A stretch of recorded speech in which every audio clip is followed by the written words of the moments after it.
Welcome to BODI RJ Samayal. இன்றைக்கி நம்ம பார்க்க போகிற ரெசிபி காலிஃப்ளவர் ஸ்பைசி கறி. வாங்க அதை எப்படி செய்யலான்னு பார்க்கலாம். இப்போ நான் ஒரு காலிஃப்ளவர் எடுத்துருக்கேன், மீடியம் சைஸு. அதை நம்ம இந்த மாதிரி சின்ன சின்னதாக கட் பண்ணி எடுத்து வச்சுக்கலாம். இந்த பிச்சு வச்சுக்கோங்க சின்ன சின்னதாக இந்த மாதிரி.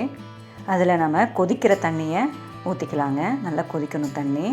அதில் மஞ்சத்தூள் ஒரு அரை ஸ்பூன், கல்லுப்பு அது ஒரு ஸ்பூன் போட்டு ஒரு 10 மினிட்ஸ் இந்த மாதிரி வச்சுருங்க. அதில் ஏதாவது பூச்சி புழு இருந்தால் இறந்து போயிடும். அதனால தான் நம்ம இந்த கொதிக்கிற தண்ணியில் போட்டு வைக்கிறோம். நெக்ஸ்ட்டு 10 மினிட்ஸ்க்கு அப்புறம் நம்ம தண்ணியெல்லாம் நல்லா வடிகட்டி எடுத்து வச்சுக்கலாம். நெக்ஸ்ட்டு ஒரு கடாயில் எண்ணெயை ஊற்றிக்கலாம். கொஞ்சம் கனமாகவே எண்ணெயை ஊற்றிக்கோங்க. எண்ணெய் நல்லா சூடானதும் காலிஃப்ளவர் போட்டுக்கலாம். போட்டு நல்லா இந்த மாதிரி ஒரு தடவை கிளறி விட்டுக்கோங்க. நெக்ஸ்ட்டு கிளறி விட்ட பிறகு நம்ம ஒரு கிளாஸ் தண்ணியை நம்ம ஊற்றிடலாம்.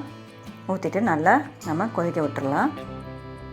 அதோட நம்ம ஒரு அரை ஸ்பூன் மஞ்சத்தூள், ஒரு ஸ்பூன் மிளகாத்தூள், நெக்ஸ்ட்டு ஒரு அரை ஸ்பூன் ஜீரகத்தூள், அப்புறம் ஒரு ஸ்பூன் நம்ம சிக்கன் 65 பவுடர். அது ஆப்ஷனல் தான், உங்களுக்கு வேணான்னா ஸ்கிப் பண்ணிக்கோங்க. போட்டுட்டு நல்லா நம்ம இந்த மாதிரி கிளறி விட்டுக்கலாம்.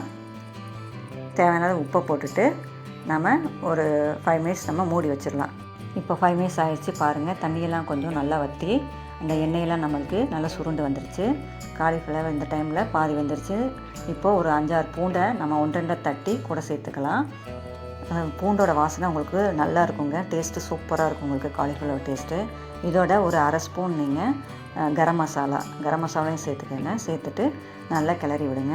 ஆனால் அந்த எண்ணெயிலே சுருண்டு நல்லா உங்களுக்கு எண்ணெய் தனியாக காலிஃப்ளவர் தனியாக அப்படியே உங்களுக்கு வரும். அந்த டைமில் நம்ம அடுப்பை ஆஃப் பண்ணிடலாம். மேலே கொத்தமல்லி தூவி நம்ம ரெடி பண்ணிக்கலாம். இந்த காலிஃப்ளவர் கறியை நீங்கள் எல்லா டிஷ்ஷோடையும் சைட் டிஷ்ஷாக வச்சு சாப்பிட்லாம். இது ஒரு டிஃப்ரெண்ட் டிஷ்ஷாக இருக்குங்க. கண்டிப்பாக ட்ரை பண்ணி பாருங்கள். காலிஃப்ளவர் சாப்பிடாதவங்களும் சாப்பிடுவாங்க. மீண்டும் அடுத்த வீடியோவில் சந்திக்கும் வரை நன்றி, வணக்கம்.